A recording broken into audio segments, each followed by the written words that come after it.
Hi ನಾನು Sandeep from tech in Kannada ಗಮನಿಸ್ತಾ ಇದ್ರೆ ಇವತ್ತು ನನ್ನ ಮುಂದೆ ರಿಯಲ್ಮಿ ಅವರು ಹೊಸದಾಗಿ ಲಾಂಚ್ ಮಾಡ್ತಾ ಇರುವಂಥ Realme Narzo 60 Pro 5G smartphone ಇದೆ. ಈ ಸ್ಮಾರ್ಟ್ಫೋನ್ನ ಸ್ಪೆಷಾಲಿಟಿ ಏನಪ್ಪ ಅಂತ ಅಂದರೆ ಇದು 1 TB ಇಂಟರ್ನಲ್ ಸ್ಟೋರೇಜ್ನೊಂದಿಗೆ ಲಾಂಚ್ ಆಗ್ತಾ ಇರುವಂಥದ್ದು. ಅಂದರೆ 1000 GB ಅಪ್ರಾಕ್ಸಿಮೇಟ್ಲಿ ಇಂಟರ್ನಲ್ ಸ್ಟೋರೇಜು. ಇದೊಂದೇ ಸ್ಪೆಷಾಲಿಟಿ ನಂಗೆ ಅನ್ನಿಸ್ತಂಗೆ. ನಾನು ಈ ವಿಡಿಯೋ ಮಾಡೋ ಟೈಮಲ್ಲಿ ಫೋನ್ನ ಬೆಲೆ ಇನ್ನೂ ರಿವೀಲ್ ಆಗಿಲ್ಲ. ನಾನು ಅನ್ಕೋತಾ ಇದ್ದೀನಿ ಸುಮಾರು ಒಂದು 25,000 ರೇಂಜಲ್ಲಿ ಲಾಂಚ್ ಆಗಬಹುದಾ ಅಂತ. ಏನಕ್ಕೆ ಅಂತ ತಿಳಿಸ್ಕೊಡ್ತೀನಿ ಆಯಿತಾ. ನಾನಿವತ್ತು ಈ ಫೋನ್ನ ಅನ್ಬಾಕ್ಸ್ ಮಾಡ್ತೀನಿ, ಯೂಸ್ ಮಾಡಿ ನನ್ನ ಎಕ್ಸ್ಪೀರಿಯನ್ಸ್ ನಿಮ್ಮ ಹತ್ರ ಶೇರ್ ಮಾಡ್ತಾ ಇದ್ದೀನಿ. ಅದಕ್ಕಿಂತ ಮುಂಚೆ ನೀವು ನಮ್ಮ tech in Kannada YouTube subscribe ಮಾಡ್ಕೊಂಡಿಲ್ಲ ಅಂದರೆ ಈಗಲೇ ಸಬ್ಸ್ಕ್ರೈಬ್ ಮಾಡ್ಕೊಳ್ಳಿ ಮತ್ತು ಬೆಲ್ ಐಕನ್ ಕೂಡ ಕ್ಲಿಕ್ ಮಾಡ್ಬೋದು. ಮೊದಲನೇದಾಗಿ ಈ ಸ್ಮಾರ್ಟ್ ಫೋನನ್ನು ಅನ್ಬಾಕ್ಸ್ ಮಾಡೋಣ. ಗಮನಿಸ್ತಾ ಇದ್ದೀರಾ ಈ ಫೋನ್ನ ಬಾಕ್ಸ್ ನಿಮಗೆ ಈ ರೀತಿ ನೋಡೋಕೆ ಸಿಗುತ್ತೆ. ಈ ಬಾಕ್ಸನ್ನು ಓಪನ್ ಮಾಡಿದ ತಕ್ಷಣ ಇದ್ರ ಒಳಗಡೆ ನಮಗೆ ಇನ್ನೊಂದು ಸಣ್ಣ ಬಾಕ್ಸ್ ಸಿಗ್ತಾರೆ. ಅದ್ರ ಒಳಗಡೆ ನಮಗೊಂದು sim injection pin, user manual, quick start guide ಮತ್ತು ವಾರಂಟಿ ಕಾರ್ಡು ಮತ್ತೊಂದು ಟ್ರಾನ್ಸ್ಪರೆಂಟ್ ಬ್ಯಾಕ್ ಕವರ್ ಕೊಟ್ಟಿದ್ದಾರೆ. ಅದರ ಕೆಳಗಡೆ ನಮಗೆ ಡೈರೆಕ್ಟಾಗಿ ಒಂದು ಸ್ಮಾರ್ಟ್ಫೋನ್ ನೋಡೋಕೆ ಸಿಗ್ತಾ ಇರುವಂಥದ್ದು. ಫಸ್ಟ್ ಲುಕ್ಕಲ್ಲಿ ತುಂಬ ಸಿಮಿಲರ್ ಆಗಿರುವಂಥ ಫೋನ್ ಅಂತ ಅನ್ನಿಸ್ತಾ ಇದೆ. ಈ ಫೋನ್ ಎಲ್ಲೋ ನೋಡಿದ್ದೀನಲ್ಲ ಅನ್ನೋ ಒಂದು ಫೀಲ್ ಬರುತ್ತೆ. ಇದ್ರ ಬಗ್ಗೆ ಆಮೇಲೆ ಮಾತನಾಡ್ತೀನಿ. ಅದನ್ನು ಬಿಟ್ಟರೆ ಈ ಬಾಕ್ಸ್ ಒಳಗಡೆ 80 ವ್ಯಾಟ್ನ ಚಾರ್ಜರ್ ಕೊಟ್ಟಿದ್ದಾರೆ, ಸೂಪರ್. ಮತ್ತು USB Type-C ಡಾಟಾ ಕೇಬಲ್ ಇದೆ, Type-A ಇಂದ Type-C. ಅದನ್ನು ಬಿಟ್ಟರೆ ಬೇರೇನೂ ಸಹ ಸಿಗ್ತಾ ಇಲ್ಲ. ಇನ್ನು ಡೈರೆಕ್ಟಾಗಿ ಸ್ಮಾರ್ಟ್ ಫೋನಿಗೆ ಬಂತು ಅಂತ ಅಂದರೆ ಈ ರೀತಿ ನೋಡೋಕೆ ಸಿಗುತ್ತೆ. ಈ ಫೋನ್ ನೋಡಿದ ತಕ್ಷಣ ಎಲ್ಲೋ ನೋಡಿದ್ದೀನಲ್ಲ ಈ ಫೋನನ್ನು ಅಂತ ಅನ್ನಿಸ್ತು. ತುಂಬ ಜಾಸ್ತಿ ದಿನ ಏನಾಗಿಲ್ಲ, ಒಂದು ತಿಂಗಳಾಗಿರ್ಬೋದು ನಂಗೆ ಅನ್ನಿಸ್ತಂಗೆ. ಇದೇ ಕ್ಯಾಮ್ರಾ ಪ್ಲೇಸ್ಮೆಂಟು, ಇದೇ ಪೋರ್ಟ್ ಪ್ಲೇಸ್ಮೆಂಟು, ಇದೇ ಒಂದು ಫಾರ್ಮ್ ಫ್ಯಾಕ್ಟ್ರಿ ಎಲ್ಲೋ ನೋಡಿದ್ದೀನಲ್ಲ ಅಂತ ಅನ್ನಿಸ್ತು. ಆಬ್ವಿಯಸ್ಲಿ ನೀವು ಕೂಡ ಗೆಸ್ ಮಾಡಿರ್ತೀರ, ರಿಯಲ್ಮಿನವರು ಇದೇ ಫೋನನ್ನು ಇನ್ನೊಂದು ಹೆಸರಿನಲ್ಲಿ ಈಗಾಗಲೇ ಲಾಂಚ್ ಮಾಡಿದ್ದಾರೆ. ಯಾವುದು ಅಂತ ಗೆಸ್ ಮಾಡಿ ನೋಡೋಣ. Realme 11 Pro 5G. ಆ ಫೋನಿಗೂ ಈ ಫೋನಿಗೂ ಏನು ಡಿಫ್ರೆನ್ಸ್ ಇಲ್ಲ. ಎರಡು ಫೋನನ್ನು ನೀವು ಕೈ ಕೊಟ್ಟು ಹಿಂದ್ಗಡೆ ಬೇಡ, ಹಿಂದ್ಗಡೆ ಡಿಸೈನ್ ಚೇಂಜ್ ಇದೆ, ಕೈ ಕೊಟ್ಬಿಟ್ಟು ಡಿಸ್ಪ್ಲೇ ಒಳಗಡೆ ಯೂಸರ್ ಇಂಟರ್ಫೇಸ್ ಎಲ್ಲ ಚೆಕ್ ಮಾಡಿ ಯಾವ ಫೋನ್ ಯಾವುದು ಅಂತ ಹೇಳುವಂತ ಅಂದರೆ ಯಾರಿಗೂ ಗೊತ್ತಾಗಲ್ಲ.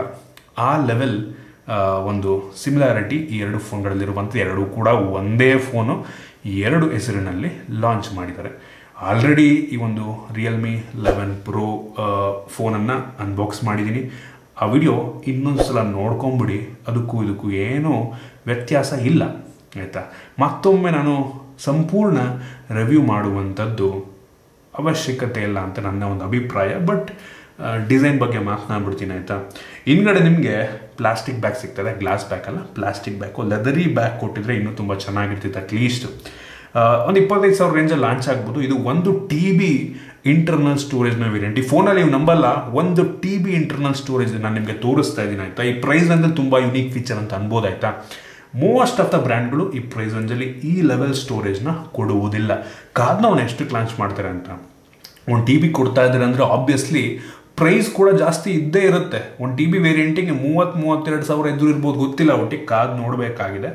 ಸೇಮ್ ಅದೇ ಪ್ರೊಸೆಸರು, ಅದೇ ರ್ಯಾಮು, ಅದೇ ಸ್ಟೋರೇಜು, ಅದೇ ಡಿಸ್ಪ್ಲೇ, ಅದೇ ಕ್ಯಾಮರಾ, ಅದೇ ಬ್ಯಾಟರಿ, ಅದೇ ಚಾರ್ಜರು, ಪ್ರತಿಯೊಂದು ಕೂಡ ಅದೇ ಸಿಗ್ತಾ ಇರುವಂಥದ್ದು. ಹಿಂದ್ಗಡೆ ನಿಮಗೆ ಈ ಒಂದು ಬ್ಯಾಕ್ ಡಿಸೈನ್ನ ಚೇಂಜ್ ಮಾಡಿದರೆ ಬಿಟ್ಟರೆ, ಇಂಟರ್ನಲ್ ಸ್ಟೋರೇಜನ್ನು ಚೇಂಜ್ ಮಾಡಿದರೆ ಬಿಟ್ಟರೆ ಬೇರೆ ಯಾವ ಚೇಂಜಸ್ ಕೂಡ ನಿಮಗೆ ಸಿಗ್ತಾ ಇಲ್ಲ. ಶಾರ್ಟಾಗಿ ಹೇಳಬೇಕು ಅಂತ ಅಂದರೆ ಡಿಸೈನ್ ಬಿಲ್ಡ್ ಕ್ವಾಲಿಟಿ ಪರವಾಗಿಲ್ಲ. ಗ್ಲಾಸ್ ಬ್ಯಾಕ್ ಕೊಟ್ಟಿದ್ರೆ ತುಂಬ ಚೆನ್ನಾಗಿರ್ತಾ ಇತ್ತು. ಫ್ರಂಟಲ್ಲಿರುವಂಥ ಡಿಸ್ಪ್ಲೇ ಸೂಪರ್ ಆಗಿದೆ, ಚೆನ್ನಾಗಿದೆ. ಆ ಒಂದು ರಿಯಲ್ಮಿ ಕೂಡ ಹಂಗೆ ಅಂದಿದ್ದೆ ನಾನು. ರ್ಯಾಮು ಮತ್ತು ಸ್ಟೋರೇಜು ಪರವಾಗಿಲ್ಲ ಅಂತೀನಿ, ಪ್ರೊಸೆಸರ್ ಕೂಡ ಪರವಾಗಿಲ್ಲ ಅಂತೀನಿ, ಸಖತ್ತನಲ್ಲ ಪರವಾಗಿಲ್ಲ ಅಂತೀನಿ ಪ್ರೈಸ್ ರೇಂಜಿಗೆ. ಮತ್ತು ಇದರಲ್ಲಿರುವಂಥ ಕ್ಯಾಮ್ರಾ ಕೂಡ ಒಂದು ಲೆವೆಲಿಗೆ ಒಳ್ಳೆ ಕ್ಯಾಮ್ರಾನೇ ಹಾಕಿದ್ದಾರೆ ಈ ಪ್ರೈಸ್ ರೇಂಜಿಗೆ. ಬ್ಯಾಟ್ರಿ ಕೂಡ ಪರವಾಗಿಲ್ಲ, ತುಂಬ ಫಾಸ್ಟ್ ಚಾರ್ಜರ್ ಇದೆ. 80 ವ್ಯಾಟ್ ಕೊಟ್ಟಿದ್ದಾರೆ, ಬಟ್ ಈ ಫೋನ್ ನಿಮಗೆ 67 ವ್ಯಾಟಲ್ಲಿ ಚಾರ್ಜ್ ಆಗುತ್ತೆ. ಮತ್ತು OS ಕೂಡ ಪರವಾಗಿಲ್ಲ, close to stock Android experience ನಿಮಗೆ ನೀಡುತ್ತೆ. ಆದರೆ ಇದರಲ್ಲಿರುವಂಥ ಬ್ಲೂಟೂತ್ವೇರ್ಸ್ಗಳು ಹೆವಿ ಅಂದರೆ ಹೆವಿ ಜಾಸ್ತಿ ಇದೆ. ಅದೊಂದು ನಂಗೆ ತುಂಬ ಬೇಜಾರಾಯಿತು. ಬಟ್ ಅನ್ಇನ್ಸ್ಟಾಲ್ ಮಾಡ್ಕೊಬೋದು, ಏನು ತೊಂದರೆ ಇಲ್ಲ.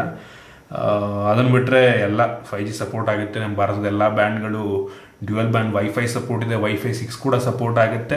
ಸೊ ಎಲ್ಲ ಸೇಮ್, ಇನ್ನೇನಂದ್ರೆ ಏನೂ ಚೇಂಜಸ್ ಇಲ್ಲ ಆಯಿತಾ. ಸೊ ಇದಿಷ್ಟು ಈ ಒಂದು ಫೋನ್ನ ಬಗ್ಗೆ ನನ್ನ ಒಪಿನಿಯನ್ನು. ನಾನು ಎಕ್ಸ್ಟ್ರಾ ಇನ್ನೇನು ಆ್ಯಡ್ ಮಾಡೋದಕ್ಕೆ ಹೋಗಲ್ಲ. ನಾಳೆ ಇನ್ನೊಂದು ವಿಡಿಯೋ ಬರುತ್ತೆ ರಿಯಲ್ಮಿದು, ನಾಳೆ ನಾಡಿದ್ರಲ್ಲಿ. ಅದು ಹೊಸ ಫೋನು ಆಯಿತಾ, ರಿಯಲ್ಮಿ ನಾರ್ಜೋ 60 ಅಂತ. ಅದು ಇದಕ್ಕಿಂತ ಮುಂಚೆ ಲಾಂಚ್ ಆಗಿಲ್ಲ. ಫೋನ್ ಕೂಡ ಚೆನ್ನಾಗಿರೋಂಗಿದೆ, ಬೆಲೆ ಕೂಡ ತುಂಬ ಕಡಿಮೆಗೆ ಲಾಂಚ್ ಆಗೋ ಥರ ಇದೆ. ಸೊ ಅದಕ್ಕೆ ವೆಯ್ಟ್ ಮಾಡಿ. ಇದು ನಾನು ಮತ್ತೊಂದು ವಿಡಿಯೋ ಮಾಡೋ ಅವಶ್ಯಕತೆ ಇಲ್ಲ, ಬಟ್ ನಿಮಗೆ ತಿಳಿಸ್ಬೇಕಾಗಿತ್ತು ನಾನು. ಸೊ ಅದರಿಂದ ಈ ಒಂದು ವಿಡಿಯೋ ಮಾಡ್ತಾ ಇದ್ದೀನಿ. ಐ ಹೋಪ್ ನಿಮಗೆ ಈ ವಿಡಿಯೋ ಇಷ್ಟ ಆಗಿದೆ ಅಂತ ಅನ್ಕೋತೀನಿ. ಇಷ್ಟ ಆಗಿದ್ರೆ ಲೈಕ್ ಮಾಡಿ, ಶೇರ್ ಮಾಡಿದ್ದೀರಿ. ನಮ್ಮ ಬೇರೆ ಬೇರೆ ವಿಡಿಯೋಗಳು ನಮ್ಮ tech and Kannada video subscribe ಮಾಡ್ಕೊಂಡಿಲ್ಲ ಅಂದರೆ ಈಗಲೇ ಸಬ್ಸ್ಕ್ರೈಬ್ ಮಾಡ್ಕೊಳ್ಳಿ ಮತ್ತು ಬೆಲ್ ಐಕಾನ್ ಕೂಡ ಕ್ಲಿಕ್ ಮಾಡ್ಬೋದು. ಸಿಗೋಣ ಮುಂದಿನ ವಿಡಿಯೋದಲ್ಲಿ.